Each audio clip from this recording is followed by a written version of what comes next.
Today we are going to talk about metabolism. As usual, we usually talk about metabolism and how metabolism is affecting your health and what are the possible things that you can do to help your metabolism. So one of the things that we just want to underline today is going to be estrogen. How does estrogen affect, especially those people who are experiencing what we call estrogen dominance? And obviously, if you have too much estrogen into the system, that's going to affect your metabolism in different areas.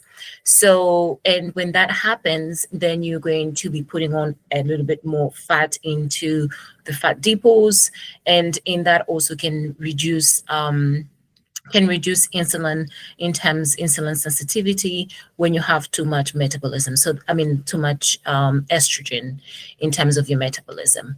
So, what are the things? What is estrogen? What is estrogen dominance? Something important is because estrogen really is a hormone that is produced usually progesterone. I mean, usually we do have cholesterol, and then cholesterol does produce estrogen, does produce progesterone.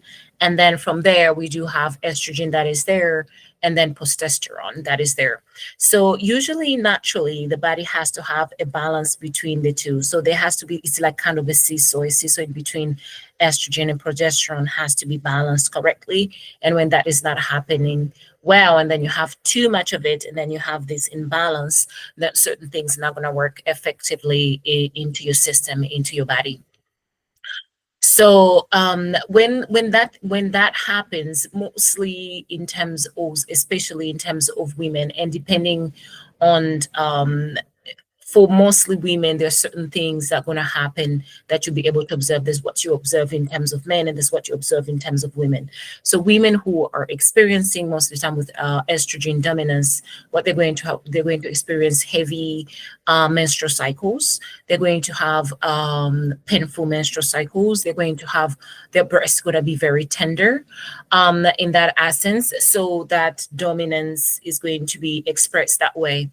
And the other thing is just bloating and irritation. That's another thing that you may be experiencing. And when it comes to men, what we see the dominance in estrogen, what you're going to be experiencing is just like, have you ever seen walking and then you see men have a little bit more of a boob-like, breast-like in terms of their breasts. So then that's what is also showing a dominance in estrogen in terms of men.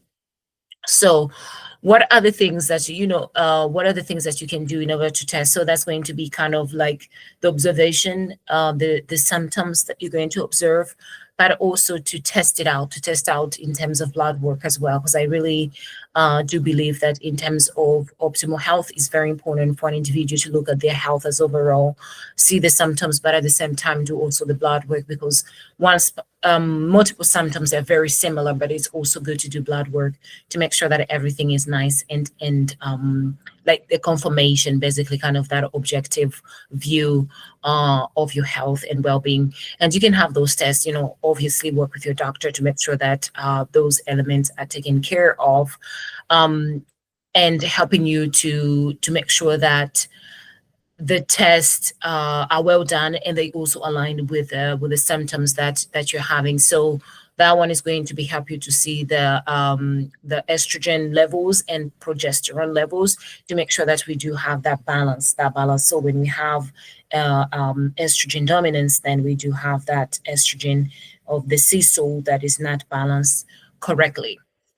Now, why is it important? Why is it important for me to really mention and talk about estrogen and talk about what is going to affect? Is because estrogen is going to be coming out for many, many, many things, and how it affects our metabolism is just too much of it is going to, obviously, you're going to add up a lot more fat. And again, fat is going to lead into, having overboard in terms of subcutaneous fat, and then as a result, you're going to have the visceral fat that's going to have access, and then as a result, insulin resistance, and then as a result, it's a chain reaction. It's always a chain reaction. But if there's in terms of your hormones that is not balanced correctly, that's going to be a problem, because then your fats, they're not going to be burned the right way. So it's important to make sure that that hormone is on optimal at optimal level.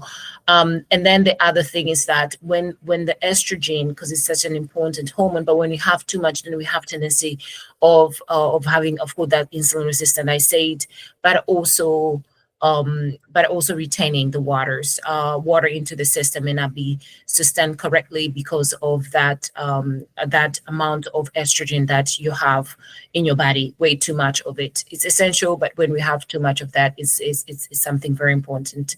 When it comes to women, estrogen is pretty important, just as progesterone, just kind of our cycle. It's just part of where we have estrogen after we finish our cycle until we hit that day of 14 days. And then after that, we have the progesterone that is produced after that 40 days in terms of our cycle. So those two hormones are very important. But today we are focused mostly on estrogen and how to balance it, and making sure that is not something that is happening regularly. So estrogen can really be affected by so many things. What are the causes?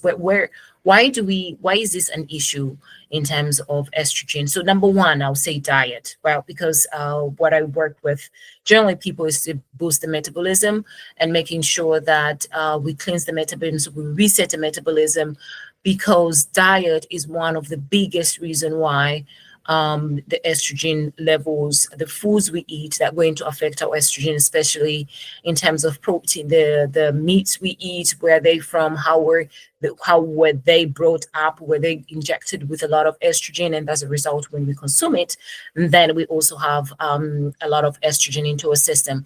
Can it also be also based on the product that we put on our skin? Because there are certain products they kind of mimic the estrogen process. Once they go into your system. Things like plastic, things like paraben, you find it in a lot of chemicals. So please pay attention when you look at your label. Pay attention and see those possible chemicals that can affect your estrogen and increase your estrogen. It affects men and women. It's not only a women issue too. There are also men. A lot of men are also experiencing estrogen dominance in the world that we live in today. So just keeping that in mind, in order for it to help you maintain well and be very much alert of what you are consuming. Things like plastic, BPA, if you can avoid in terms of plastic and then just consume things that have less BPA, that'll be fantastic. And then in terms of water, you want to make sure that your waters, you're getting it in the good quality of water that you're having on a regular basis. And then the other tip that I can say is also to focus on stress. Stress is another thing that can also increase your estrogen, because stress is gonna affect the cholesterol. I mean, the stress is gonna affect cortisol, which I spoke about in the last video, and then from there it's also going to affect your progesterone, and then as a result is also going to affect your estrogen. So it's like everything is very well connected. So now, what are the things that you can do on regular basis that can help you in terms of food, in terms of helping you with estrogen? That is going to be making sure that you are very well hydrated. I mean, hydration is the center of the key. Make sure that you drink sufficient amount. You consume food that are most organic. They're not GMO. They don't spray it with things that the body can see it and mimic as estrogen, and thereby you have more estrogen. Focus on high fiber food. So high fiber food is very important, because that's going to help eliminate, because sometimes estrogen can kind of, if the food, like let's say you're constipated, right? If you're constipated and the how do you say, Vichy. Sorry, my French. The elimination that you're supposed to be taking out is not coming out. The estrogen that is in there is going to be recycled back in and then put it into your system. So you want to make sure that you eat sufficient amount of fiber so that everything is eliminated correctly. So that's one important. Another thing, you want to support your liver. The liver is the one that is taking care of a lot of toxins into our system.